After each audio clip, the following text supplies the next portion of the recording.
Strap on your bike helmets. We're going to show you how to enjoy Sanibel Island by bike. Sanibel is a great place for cycling.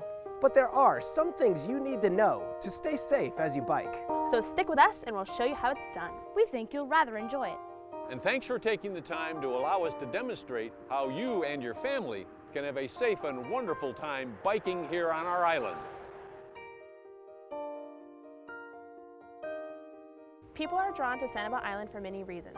Some come for the beautiful beaches, the shelling, or the plants and animals that abound here. Some come for the fishing, the boating, the island history, or the quiet tropical setting. Sanibel's flat terrain makes pedaling a bike so easy. No hills to climb, which makes it easy to get to any place you need to go by bike, to shop, hit the gym, visit friends, or go to the library. During Sanibel's busy season, choosing a bike is a more convenient way to get around town and avoid traffic congestion. Whatever your reason for coming, experiencing Sanibel on a bike can be one of the best ways to enjoy what the island has to offer.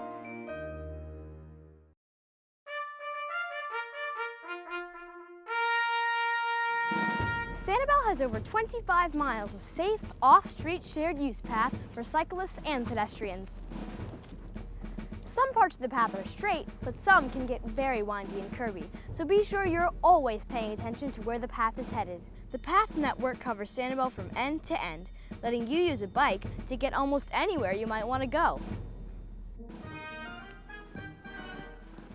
It's a shared use path, meaning the path is not only used by bikes. Bicycles share the path with pedestrians, rollerbladers, parents with strollers, people walking for exercise, and pets on leashes. The path is used by all different types of bikers with all different skill levels, from beginner to experienced, old to young, and families with small children. On the shared use path, cyclists must yield to pedestrians and all other types of path users. It also means being patient and courteous to others. Biker behind you! Oh, gotta go!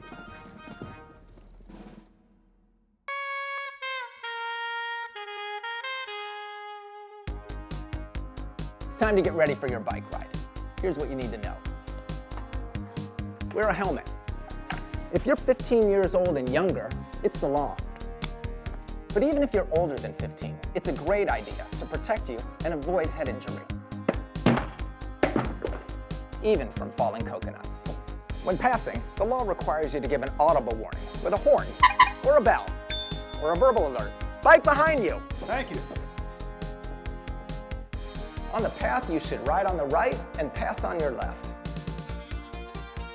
And when necessary, get in single file and leave plenty of room for traffic coming in the opposite direction. Also, keep a safe distance between you and the bike in front of you, just in case they stop suddenly. Signal your stops and turns with hand signals to alert those around you. If you have to stop, just pull to the side and let others get by. Obey all stop signs and traffic markings. And if you come to an intersection with a traffic control officer, just wait till the officer waves you through. When using a crosswalk, cyclists should position themselves to let motorists know they intend to cross. State law requires vehicles to stop for bicycles or pedestrians using a marked crosswalk. However, it's still important for cyclists to be alert. Look both ways and make sure the intersection is clear before proceeding. Staying safe on the Sanibel bike paths is simple. Be polite and always pay attention. You'll have a great time.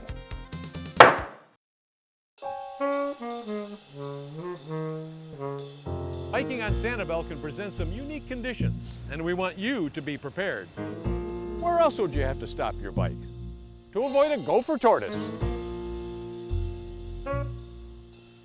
Also here on Sanibel, Florida state law prohibits the use of any kind of listening device other than a hearing aid. And if you're on a bike, making cell phone calls or texting are really bad ideas. At intersections, pay close attention to motor vehicles. Make sure that drivers can see you before you proceed.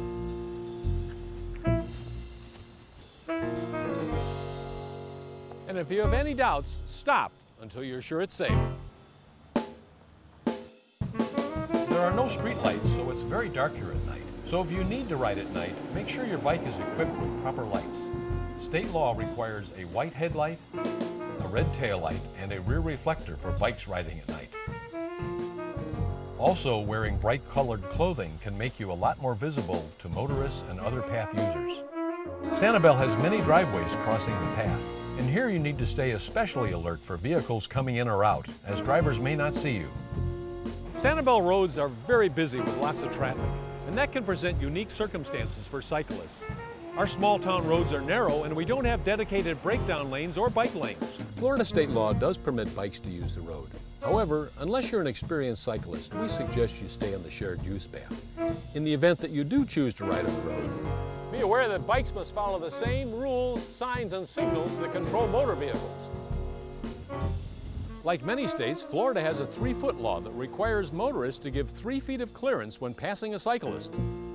Bikes should stay to the right in the traffic lane to let vehicles pass, and motorists may cross the yellow median line to comply with the 3-foot law.